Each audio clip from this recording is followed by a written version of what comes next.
સુરત જિલ્લાના બારડોલી ખાતે જય શ્રી રામ સેના ગુજરાત પ્રદેશ દ્વારા બારડોલી વિધાનસભાના ધારાસભ્ય ઈશ્વરભાઈ પરમારની અધ્યક્ષતામાં કાર સેવકોનો સન્માન સમારોહ યોજાયો હતો, જેમાં મોટી સંખ્યામાં સ્વયંભૂ રામ ભક્તો તેમજ નગરજનો હાજર રહ્યા હતા।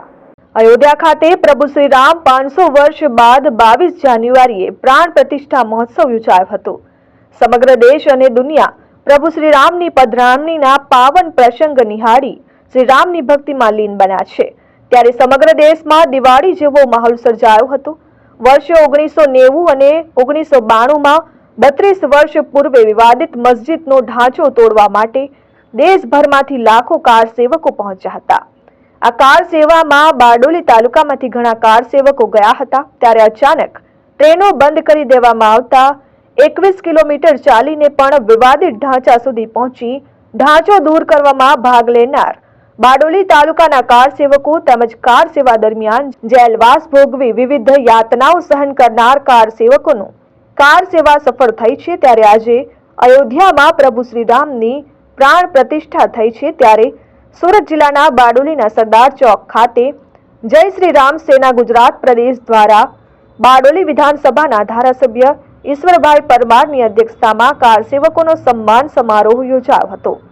વંશ મેલોડીસ બારડોલીના રામમય સંગીતના સથવારે યોજાયેલા કાર્યક્રમમાં બારડોલી તાલુકામાંથી પધારેલ 21 કાર સેવકો અને તેમના પરિવારોનું સન્માન કાર્યક્રમના અધ્યક્ષ ધારાસભ્ય ઈશ્વરભાઈ પરમાર, બારડોલી સિગરના ઉપપ્રમુખ ભાવેશભાઈ પટેલ, બારડોલી નગર ભાજપ પ્રમુખ અનંતભાઈ જૈન, બારડોલી નગરપાલિકા પ્રમુખ ધર્મેશ પટેલ, બારડોલી તાલુકા ભાજપ મહામંત્રી જયેશ પટેલ તેમજ આગેવાનો દ્વારા કરવામાં આવ્યું હતું। આ પાવન અવસરે મોટી સંખ્યામાં જય શ્રી રામ સેનાના હોદ્દેદારો તેમજ મોટી સંખ્યામાં રામદૂતો હાજર હતા। આ પ્રસંગે કાર સેવકોએ કાર સેવા દરમિયાનની યાદોને તાજી કરી હતી। નાનપણથી રામમાં આસ્થા રાખી અને એમના તરફ મારું વલણ આજે મને વ્યક્ત કરવાનો મોકો મળ્યો। આજે સંધ્યાકાળે આપણે 8 વાગે રામ સેવક જે લોકોએ કાર સેવામાં ભાગ લીધો હતો 90 ને 92ના વર્ષમાં, એવા આપણા મહામાનવોને સન્માનિત કર્યા। જે કાર્યક્રમની અંદર સભાપતિના સ્થાન પર આપણા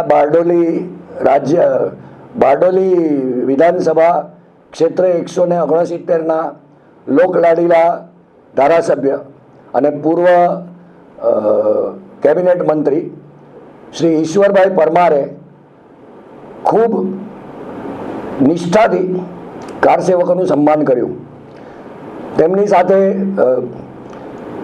બારડોલી શુગર ફેક્ટરીના શ્રી ભાવેશભાઈ પટેલ, જે ઉપપ્રમુખ છે શુગર ફેક્ટરીના, એમને સાથ આપી અનેકો કાર સેવકોનું એમણે પણ સન્માન કર્યું।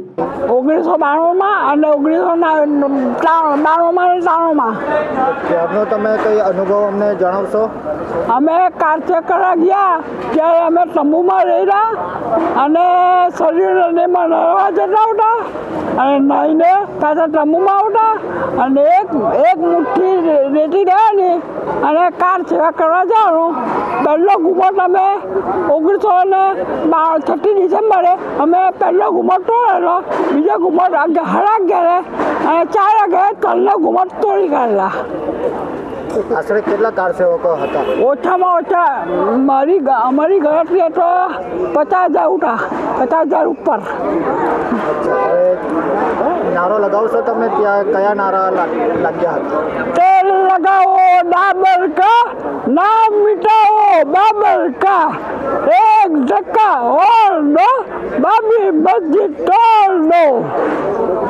Hitesh Parikh, RN news, Bardoli.